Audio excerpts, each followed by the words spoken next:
on the table. Pizza on the table. We would continue, of course, from the very simple 2 and 3 keyword phrases to proper sentences in the reading books. And we would emphasise initially learning to read the whole words. But once a child is confidently able to read 40, 50 words, and we can put those words into different short sentences, and they clearly understand the sentences they're reading, then we would move on into drawing their attention to the letter sounds and the phonic rules. And we want them to read with understanding from the outset, whether it's the mummy sleeping or here's the dog chasing a cat.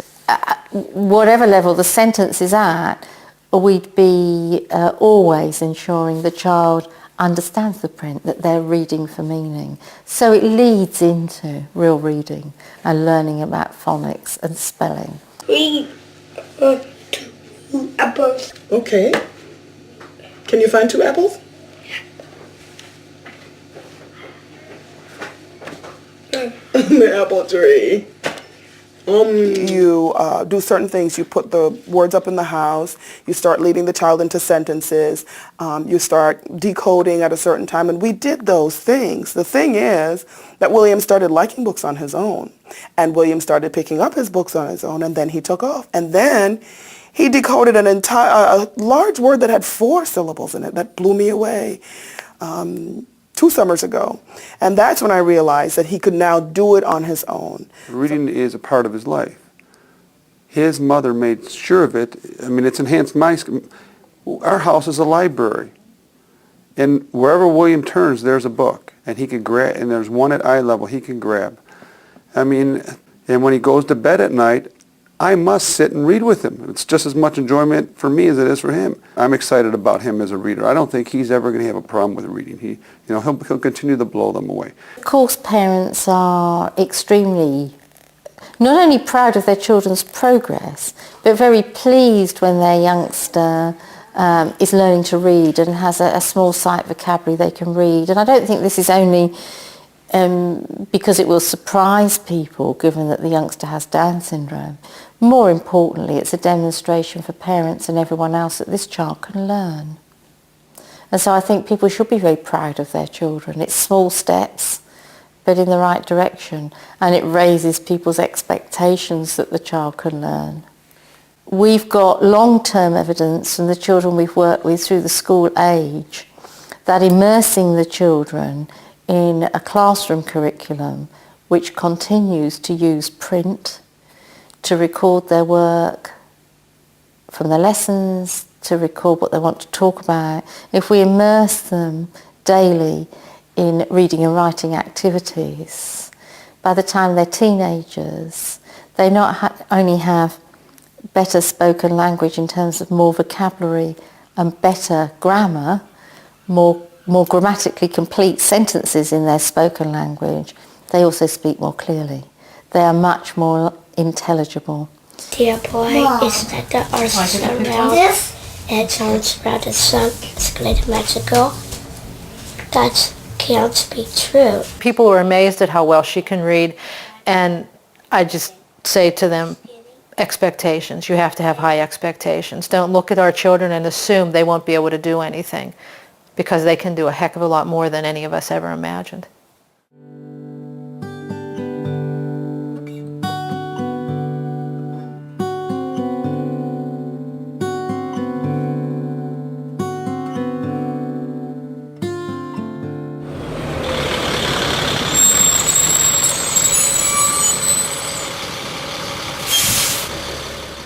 For Ethan, riding the school bus is the best part of the day. School is just the place that the bus takes you and brings you home from. But really, the bus is the thing that he just absolutely loves.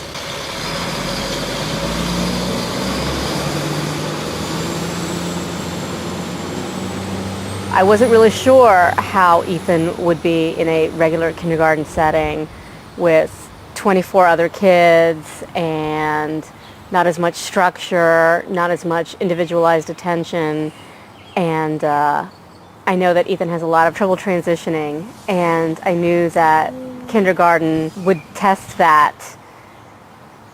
But I also knew that if I didn't give him a chance to try, then we would never know if he could succeed in an inclusive setting. For me, there was a realization that kindergarten was something we had to go through, that it was no looking back. We'd been through preschool, it was time for kindergarten, he was ready for it, and so we had to push on. I'm fine, I'm fine. I hope that you're fine too. I am glad to see you all today. We didn't say our Pledge of Allegiance with the rest of the school this morning with the TV because, were they on the TV? No. They were over the loudspeaker and we missed it, so we need to stand up and say the pledge. Pledge allegiance to the flag. When I first found out that Ethan was coming to kindergarten, I kind of had the attitude of, all right, bring it on, we can do this. And that's my initial reaction. And then my second reaction is always, okay, how am I going to meet Ethan's needs and the needs of 24 other students? Where's my help going to come from? I basically felt two things, excitement and apprehension. And I felt excited because I thought that it would be a challenge, and I wanted to try and meet that challenge, and I hope to be successful. But I felt apprehension as well because I saw that he had great needs, and I was also concerned that I would, if I would be able to meet his needs and the needs of the other students as well. I just imagined the worst. I thought that it was going to be just so hard and that he would never succeed there, and that I was setting him up for failure. And every day that went by, I kept waiting for somebody to call me, and I never got the call. And at first I thought, we're just kind of taking care of him, we're taking him to the bathroom, and there's, what can we teach him? And then he just took off. And when we started reading to him and he started seeing words, which I know were used at home too, and he started reading words, matching words with pictures, and also saying more and more every single day. Every day there's something new he says, and that's exciting. When he entered kindergarten, it became apparent very quickly that this was the team that was going to make or break. And make it was. I don't think any of us realized on any given day that, wow, he's talking a lot. It would just be a day-to-day thing that he'd come up with something, and one teacher might say, he said this today, and then we'd report that to the parents, and then the next day it was something else, and then it became fairly commonplace for him to say different things, or for us to teach him to say things, and he would say them. Our goal was to have him not just say words, but to say phrases, like more than one word, 3 things together. He's doing that now. So it was just a gradual acquiring of language. I would suggest that everybody underestimated Ethan. I don't think there was a soul who thought that by the end of the year he would be reading as successfully as he is, for example, or that he would transition as well as he did ultimately. We had predicted that the first month, realistically, was going to be difficult for him. But he proved to be something that none of us had anticipated, which was a good learner. As soon as he started seeing the words, and we started making things for him to do, words and pictures, and I had no idea that he could see a picture and a word, and you could match it once, and you never had to show it to him again. It was amazing. We were a little skeptical when Connie called me one day to tell me that Ethan was starting to read. And one day she sent home in his backpack this little packet of papers of things that he'd learned to read at school, and with a little sticky note that said, he can read this. Ask him to read it to you. And we sat down on the couch with him and pulled out the papers, and sure enough, he was reading the sentences, and we were just absolutely amazed because we had no idea that he was actually reading full sentences.